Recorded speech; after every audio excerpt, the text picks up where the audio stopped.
Hey, welcome back to the shop here at Finish Line Factory. This is our 2002 Turbo Miata. It's our project car. And a couple of months ago, the motor blew, spun our rod bearing. It sucks that it's a built motor, so that means that this isn't just a matter of finding a used engine and slapping it in there, but this engine is actually worth a lot of money, so it makes sense to rebuild it. Unfortunately, building that engine to begin with costs like $5,000 or $6,000, so repairing it, it's kind of expensive. I have here not a comprehensive list, but just like a general list of all the money that I've spent. So let's get started. I'm going to skip a lot of the miscellaneous stuff. I just kind of like summed it up there. So things like gaskets, bolts, oil. Well, I actually have oil as a separate line there, but you know, little things, gaskets, bolts, filters, you know, the VVT filter and stuff like that. It doesn't make sense to tell you like, oh, I spent $11 on this thing. So miscellaneous parts alone, just little parts, $355. Oil was $150. And this includes the engine oil, the transmission oil, and the differential oil.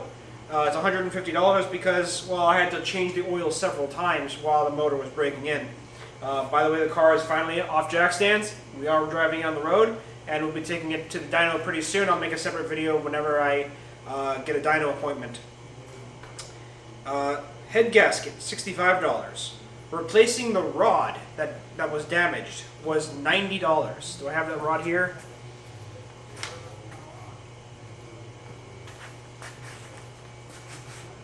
I lost the rod, I'll find it later. But the new rod was $90. The main bearings, rod bearings, thrust bearing, and all brand new piston rings. The piston did survive. That was $210. Getting the Boundary Engineering oil pump replaced, or actually they have like a warranty replacement deal.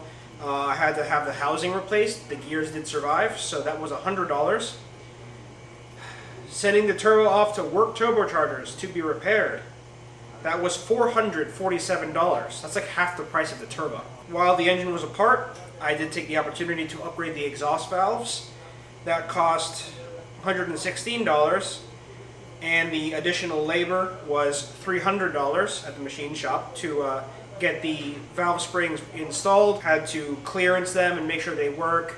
You can't just put valves in there and expect them to work, but having the valves need to be machined, and the tolerances need to be updated to work with the new valves. You know, tolerances on the shims between the cam bucket and the camshaft. So that was $300. Machine shop labor. This is taking apart the engine. Well, actually, I brought it in as a head and block, but taking apart the rotating assembly, taking apart the head, cleaning everything out, hot tanking it, putting it back together, honing the cylinders, installing the piston rings, gapping the rings, all that stuff. That was $900. In addition, I had to replace my oil cooler setup because when the bearing spins and a bunch of metal shavings goes through the whole engine, you have to replace anything that the oil touches because it'll be full of shavings. And if you don't do that, then you'll immediately trash your new engine. So that was $250, and that's a hookup. Improved Racing helped me out there, and they gave me one of their like factory second, not defective, but just like it had some ugly welds, so they gave it to me for like half price. So good on them for that. Thank you guys. I appreciate that very much. So in total, on just the engine repair alone, cost $2,982.95. So $3,000. I spent $3,000 on this car. Oh, no, it doesn't stop there. Because while the engine was apart and the car was up on jack stands and I had some downtime, I decided to work on a few other things. One thing that I wanted to do was put in a better transmission and differential. So I took off the 5-speed and the 4.3 rear end, and I changed it to a 6-speed transmission. The 6-speed transmission cost $700 from S&S Mazda Parts in South Carolina. I had to buy a shifter rebuild kit from 5X Racing for $71. I bought a 3.6 differential from S&S as well for $840. Now the thing with the 3.6 differential, it's a much taller ratio, which makes it better for boost. But the thing is that it's extremely rare gear set to find for the rear end. That final drive was only available in pretty much Australia. So you have to get one imported from Australia or find an importer that's already got them in stock. So that was $840. That cost more than the transmission. While I was at it, got a 3.6 speed sensor that the speedo could read correctly at $60. While the rear end was a part, I was working on Differential. I replaced the suspension bushings and installed the a Miata brace on the transmission carrier, on the differential carrier, and upgraded the differential bushings to Mazda speed competition bushings. That was $300. While I was doing the bushings, the sway bars in the rear were dilapidated and rusted away, so I replaced those at a cost of $120 from Flyin Miata. I upgraded the rear hubs to MR2, the modified MR2 Spyder Hubs, and that cost $110, and that's only because I had a friend of mine that had a lathe and he hooked me up and let me use it so we can modify it and make it work. While I was installing the bushings on the control arms, I damaged one of the control arms using a press. It's a long story, I don't want to get into it, but that cost $30.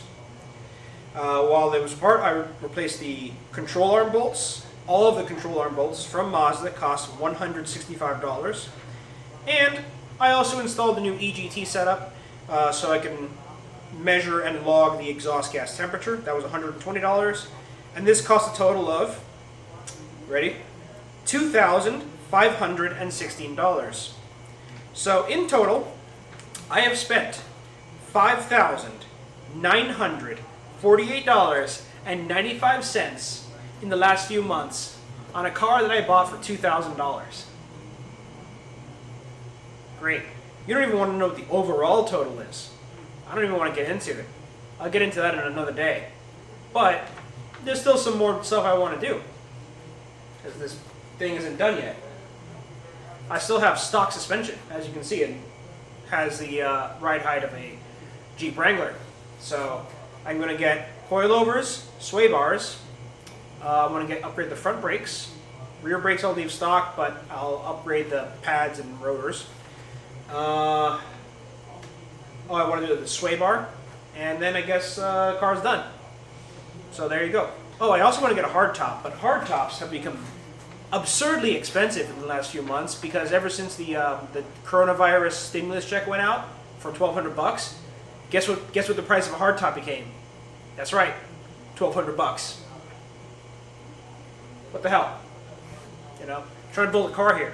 All right. Actually, there are some people that are complete crackheads, and they're asking $2,000 for a brand new hardtop. For a used, like a 20-year-old used hardtop. It's in decent condition, hopefully. So there are some people asking $2,000 for a junk hardtop. What's wrong with you people? You can literally go to Mazda right now. Go to a Mazda dealership, or a dealership that does it, and you can buy a brand new, from the factory hardtop with brand new seals, brand new defroster, brand new headliner and interior for $1,750, right? So $1,700, $1,800, pay a little bit for shipping. Now it comes unpainted, but it's primer, so you just gotta paint it. Big deal. It's a ready to go hardtop, brand new. So why would I buy your used hardtop for $2,000 when I can buy a brand new one that doesn't have 20-year-old seals and 20-year-old headliner and a 20-year-old defroster for more? Why? What's wrong with you people? Okay. So yeah, I just spent a shitload of money on my car. I got another thing. I bought a front lip. Here we go. I got this on eBay a while back. I gotta put it on. This I bought several months ago. I just haven't bothered to install it because, what's the point of making your car look good if it doesn't even go on the road? So I'm gonna do that later. I'm not gonna film it because it's pretty simple. But yeah, so there you go. My recommendation is if you're gonna get into a project car, maybe don't do a Miata. And here's why, right? Okay, so Miatas are fun, super fun cars, right? But they're kind of expensive to modify because they're tiny and they were designed for a certain, they were designed for what they are, right? So the moment you go modifying this and that and running a ton of power through it, you now have to upgrade all those other things. So everything on a Miata was made to handle 140 horsepower. So if you want to make it do 300 horsepower and grip and do all this stuff, then you got to spend mad bucks, right? So sometimes it might be a little easier to have a better starting point, you know? I wanted the Miata because, honestly, there's no other car like this, right? Well, there's a few others, like the Ariel Atom, S2000, whatever. But I don't know. There's very few cars that are small, short wheelbase, lightweight, rear-wheel drive, easily modifiable, that you could get the same experience with it. Yeah, I could buy a Mustang for like $15,000 and have 400 horsepower ready to go from the factory, and then, you know, do a couple things here or there. 600, 700 horsepower comes without too much expense, but you still have, it's not the same experience. You're driving a much larger and much heavier car, right? So I don't know. I think it's an interesting thing. Just be aware that if you want to go fast in a Miata, you got to spend some bucks, right? It's not like going fast in a Honda. You can go fast in a Honda for pretty cheap. You won't sound good doing it, but you can do it, right? So just be aware of what you're doing. Alright, so I'd say that's a pretty good place to stop this video. Thank you guys for watching. Be sure to check out finishlinefactory.com for fittings, hoses, weld bungs, all kinds of cool stuff. I need money because I just spent an absurd amount of money on my car, and I need some sales to go back up and not be broke. I'm not broke, I'm good. But check out finishlinefactory.com. If you own a shop, check out the link at the bottom of our website or in the description below. You can sign up for a wholesale account. You can get a pretty good discount for your shop. Everything we sell is very high quality, very good stuff. We use it on our race car, and there's other cars using our stuff as well. Also, be sure to subscribe. Catch you guys later. Bye.